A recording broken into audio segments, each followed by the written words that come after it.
신앙 고백하심으로 4월 4일 금요일 새벽 기도회를 시작하겠습니다.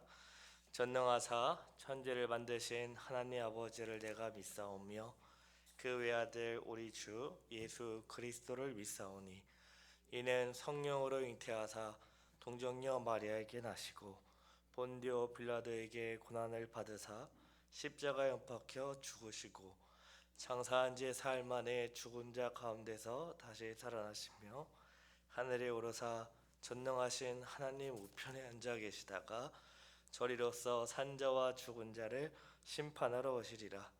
성령을 믿사오며 거룩한 공예와 성도가 서로 교통하는 것과 죄를 사하여 주시는 것과 몸이 다시 사는 것과 영원히 사는 것을 믿사옵나이다. 아멘. 다같이 찬송가 251장 놀랍다 주님의 큰 은혜 찬송하겠습니다. 다같이 찬송가 251장 놀랍다 주님의 큰 은혜를 다같이 찬양합니다.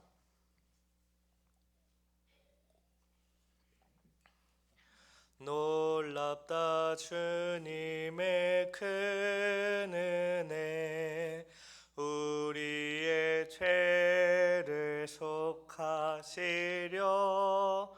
갈보리 십자가 위에서 어린 양 보혈을 흘렸네.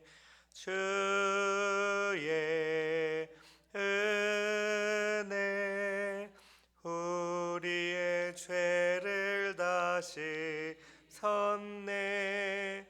주의 은혜 우리의 죄를 다시 섰네. 죄악은 성난 파도같이 우리 영혼을 위협하나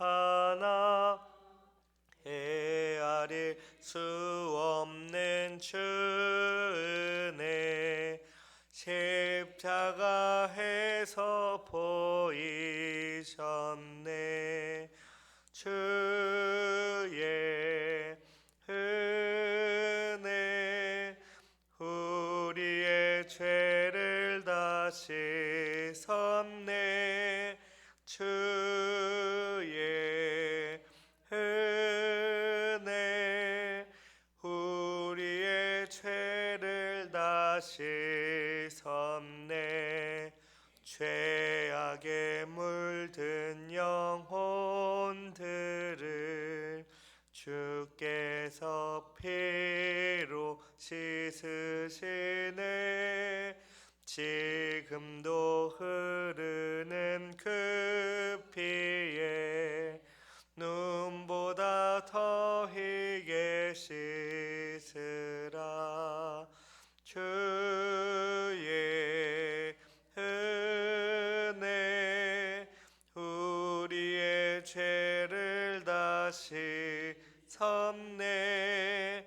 주의 은혜 우리의 죄를 다시 섰네.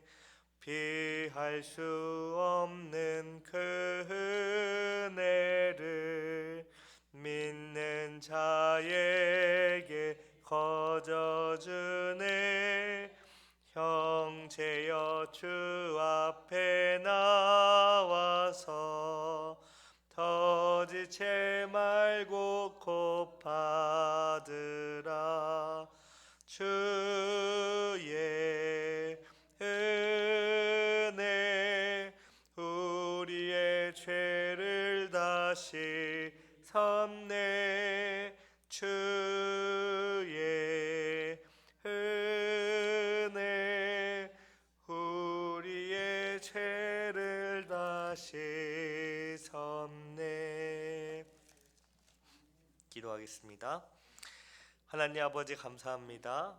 우리를 새벽 기도회로 불러주시고 주님 앞에 나와 주의 이름을 높이며 또 주의 말씀을 듣고 우리의 모든 간구를 아뢰 수 있게 하시니 참으로 감사합니다.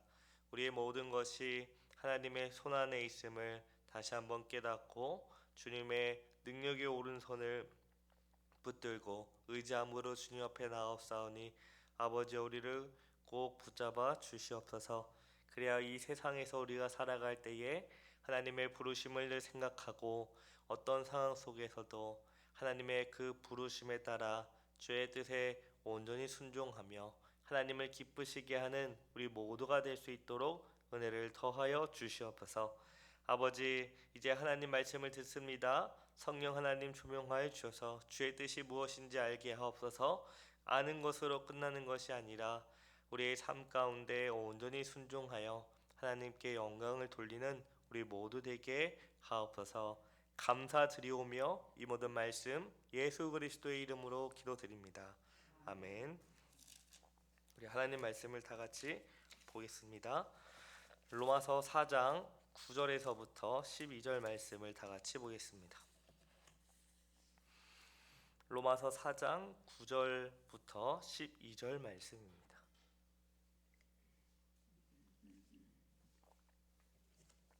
우리 9절부터 12절 말씀 한 절씩 돌아가면서 읽고 마지막 12절을 같이 읽겠습니다. 제가 9절 먼저 읽겠습니다. 그런즉 이 복이 할례자에게냐 혹은 무할례자에게도냐 무릇 우리가 말하기를 아브라함에게는 그 믿음이 의로 여겨졌다 하노라.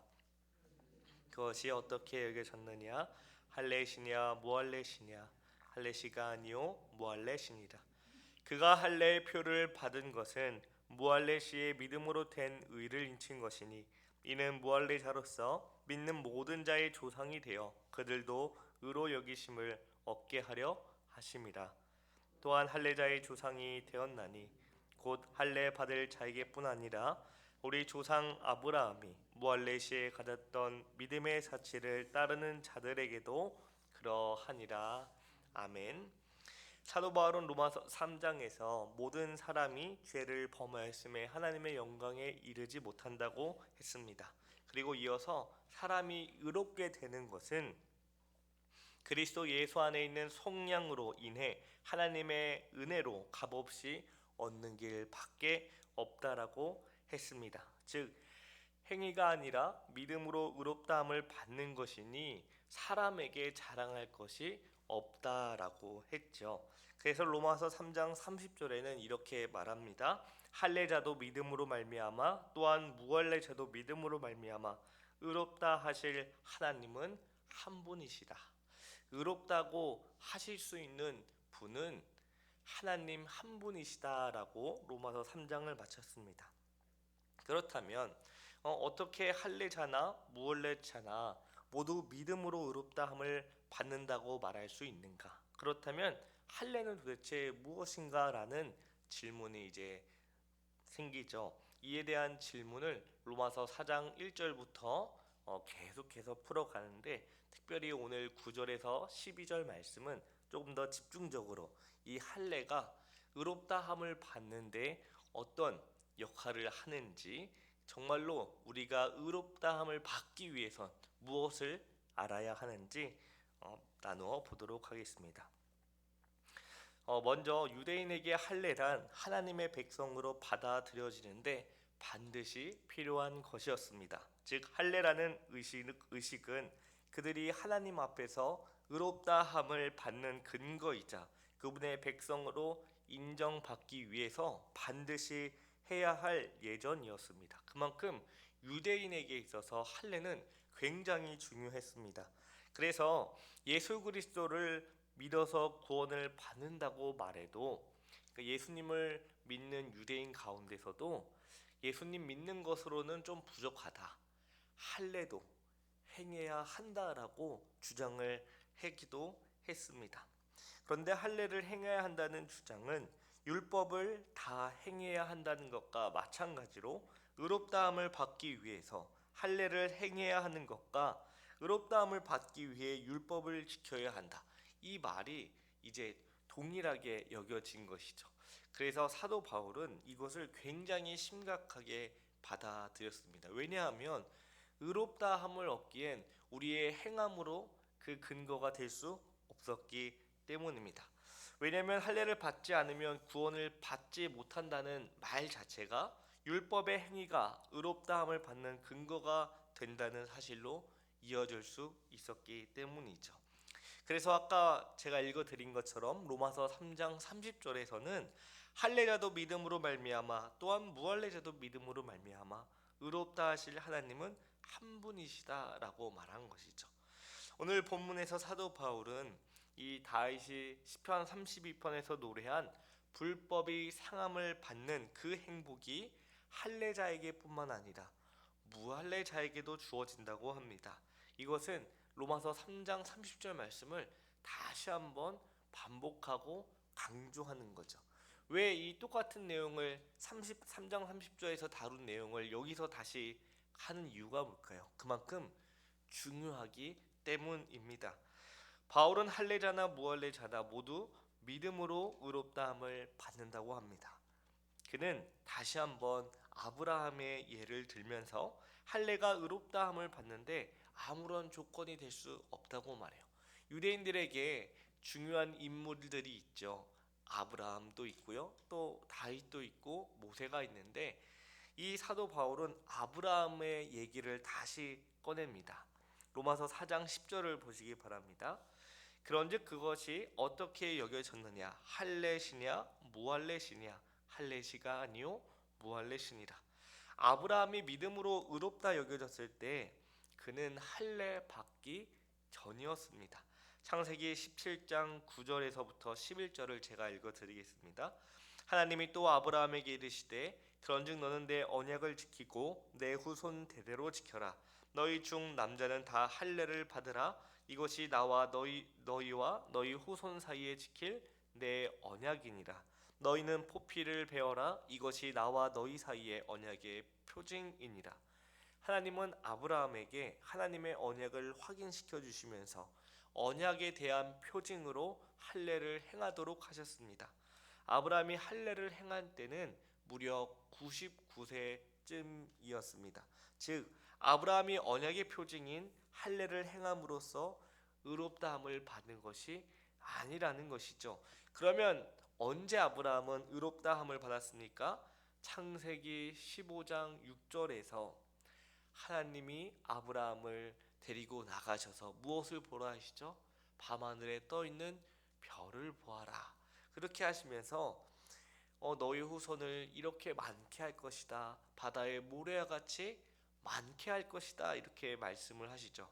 그리고 6절에서 아브라함이 여호와를 믿으니 여호와께서 이를 그의 의로 여기심으로, 아브라함이 의롭다함을 받은 것은 할례를 행할 때가 아니라 훨씬 이전인 믿음으로 하나님을 믿었을 때였습니다. 아브라함은 할례를 받기 무려 14년 전에 믿음으로 의롭다함을 받았습니다.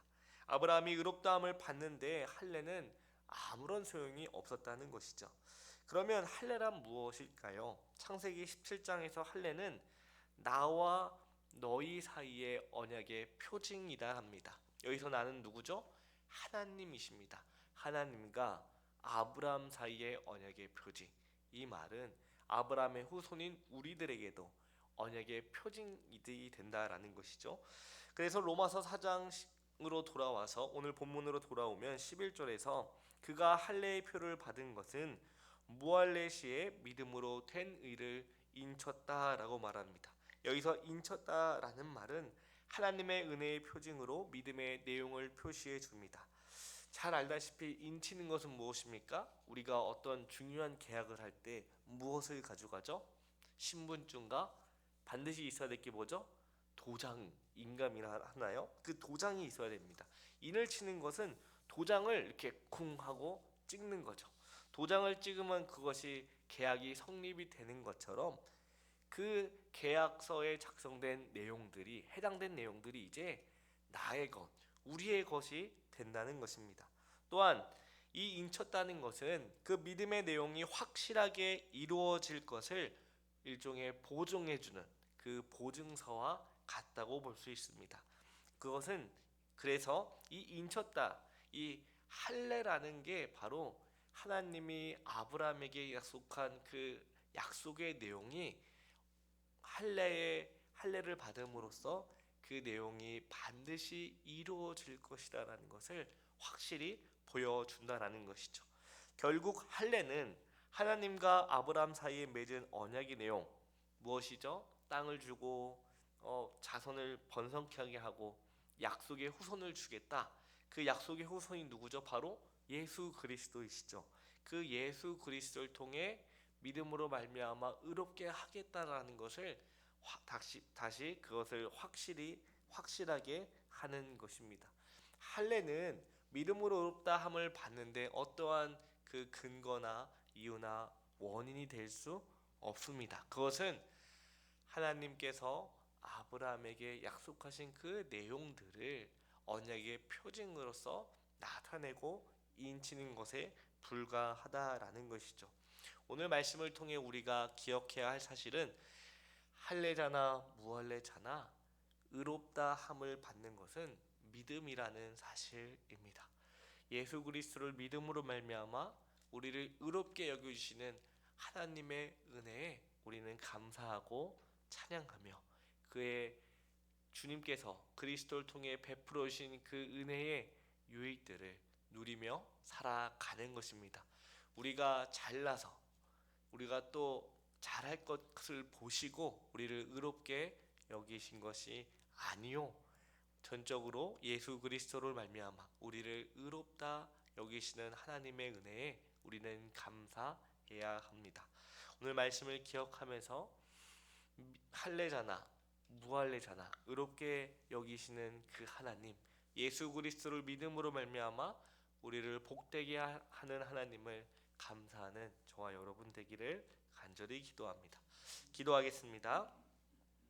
사랑과 은혜가 많으신 하나님 아버지 감사합니다. 오늘 말씀을 통하여 할례자나 무할례자나 차별 없이 오직 믿음으로 의롭다 여기시는 하나님의 은혜의 말씀을 나누었습니다. 이 언약의 말씀 또 이 은혜의 말씀으로 우리가 믿고 의지하며 나아감으로 예수 그리스도 안에서 의롭다 여기신 그 복락을 우리의 삶 가운데 온전히 누리게 하옵소서. 우리가 연약하고 부족하지만 그럴수록 우리를 의롭다 여기신 예수 그리스도를 바라보게 하시고 그분을 의지함으로 우리가 믿음의 경주를 온전히 잘 감당하고 마치는 우리 모두가 되게 하옵소서. 감사드리오며 이 모든 말씀 예수 그리스도의 이름으로 기도합니다. 아멘. 하늘에 계신 우리 아버지여 이름이 거룩히 여김을 받으시오며 나라의 임하옵시며 뜻이 하늘에서 이룬 것 같이 땅에서도 이루어지이다. 오늘날 우리에게 일용할 양식을 주옵시고 우리가 우리에게 죄 지은 자를 사하여 준 것 같이 우리 죄를 사하여 주옵시고 우리를 시험에 들게 하지 마옵시고 다만 악에서 구하옵소서. 대개 나라와 건세와 영광이 아버지께 영원히 있사옵나이다. 아멘.